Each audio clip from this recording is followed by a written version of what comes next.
that. So I saw your poster, and thank you very much. It was very interesting. It was related to the Varicella-Zoster virus and the possible relation to the segmental vitiligo. I was just wondering about your view on the distribution pattern that we see in segmental vitiligo versus the Varicella-Zoster distributions that we normally see. So do you see a similar pattern, exactly the similar patterns in your clinic? Do you understand my question? Do you think, no.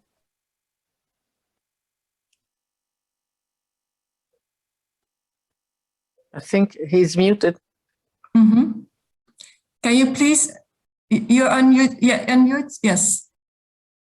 Do you hear us? No, we can't hear you. You need to put the microphone on, but maybe. Yes. Is it good? No. No. No, we can't hear you.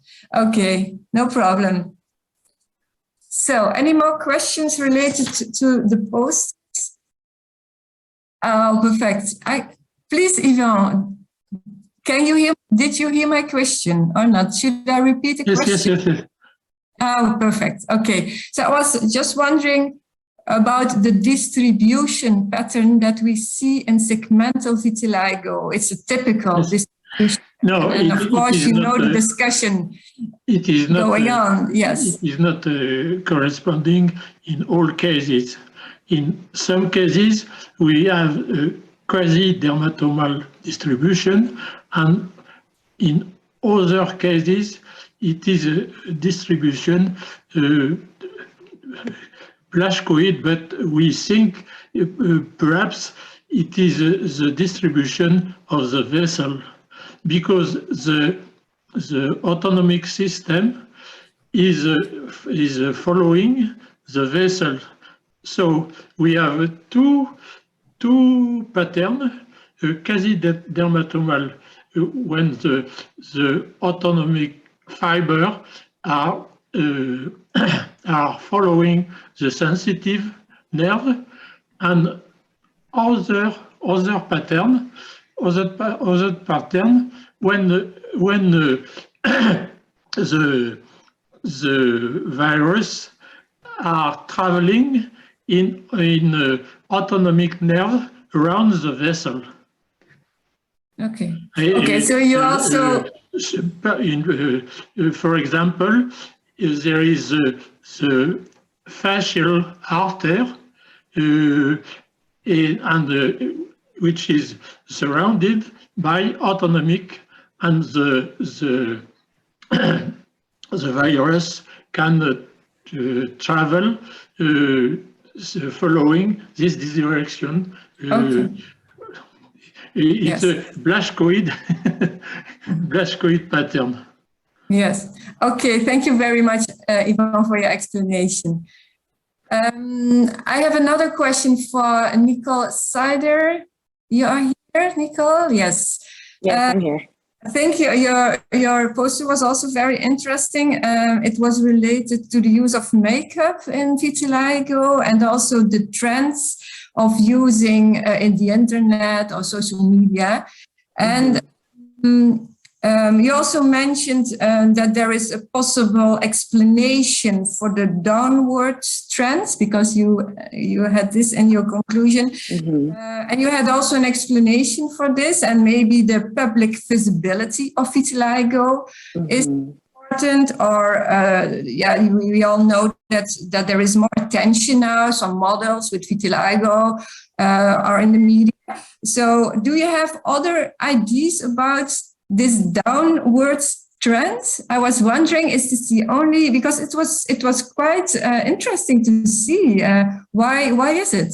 Or do you also feel about the treatments? Maybe there are more effective treatments, so there is maybe the need is different. Any other suggestions? Yeah, I think that for the most part, we were very excited to see that there was a downward trend in people seeking out more information for makeup for vitiligo cover-up. I think that one of the reasons is increased visibility, especially with like very big models like Indiana and Winnie Harlow becoming very prominent. I think that also possibly within the past couple of years, there have just been a bunch of advancements in terms of what we use to treat vitiligo, and that I think that that is increasing hope for a lot of patients. And so also just being able to see people that look just like you in the media being praised on Instagram and things like that, I think that that gives a level of confidence that we haven't necessarily seen before. I've definitely seen a couple of like people on the internet saying that they've been wearing makeup covering up their vitiligo for many years, and all of a sudden they're like no longer trying to do that. And so I think that that is just a beautiful thing, because obviously like we want patients with vitiligo to feel accepted and for their skin to be normalized. And so I think it's just a bunch of factors, just being able to see more representation of yourself in the media and on television and on YouTube is just very helpful. And so I think we're moving in a really good direction. Yes, I think it's good news, actually. Your result, it can be interpreted as a good tendency, I think, yeah. Okay, yes, I can see a question. Samia, you have a question, please? Yes, it's for Yvon. First, I would like to say that the study is really very, very, very interesting, and we all enjoyed reading the poster. I just wanted to ask you about the history. I mean, did the patients tell you that they had the history of zoster at the same place, or they didn't have the history? Sorry. I mean, did the patients had a history of herpes zoster at the same site? No, no, no. None of them had? When we recruited the patient, we have the notion of there is no history of zoster in this area. Oh, that's very interesting. Really. All right, thank you. Our hypothesis is only a reactivation traveling by the autonomic nervous system. Yes. All right. Thank you. Thank you. Davinder Parsat, please? Yeah. Again, to Dr. Gauthier, interesting study, like segmental vitiligo, but we see most commonly in children. In that pediatric age group, segmental vitiligo usually start in that age group in most of the patients. So how do you think you can correlate this virus activation process, or you mean in some patients, I mean, it can occur earlier in the childhood age, because usually we see that reactivation occur at a later age.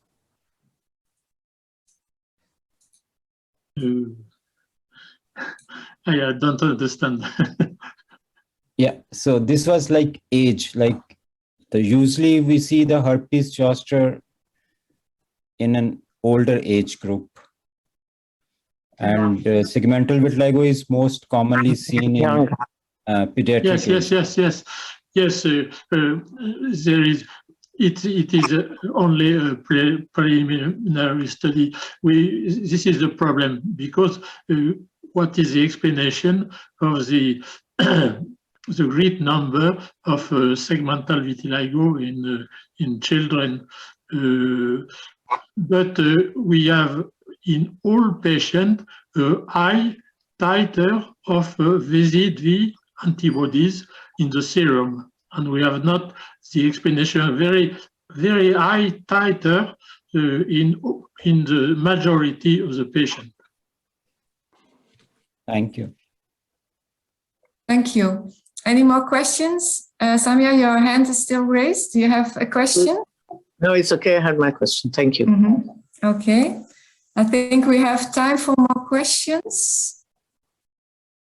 Maybe I can ask a question to Lamia Elgarhy. I have a question related to your poster. It's about the use of 5FU with fractional CO2 laser versus injection of. All right. Okay. Yeah. So any ideas about the advantage for using this compared to other techniques like just tacrolimus or corticosteroids or UVB? Do you have any ideas about, is there Can you a repeat the specific question, advantage? I can't hear you well, please. Repeat the question, please. Yes. What is the advantage, in your opinion, about using these two type of treatments if you compare it to other usually applied treatments like tacrolimus or topical steroids or even UVB? What do you feel is an advantage of using this specific treatment that you explained or that you used in your experiments?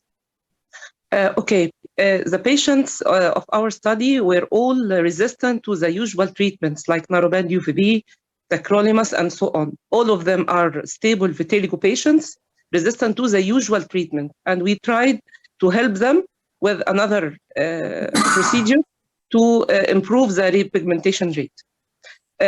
Both methods give results, but injection of 5-fluorouracil is really painful, and we try to find another method which is less painful by using the fractional CO2 in combination with 5-fluorouracil, because the fractional CO2 laser can be used as a method of transdermal drug delivery.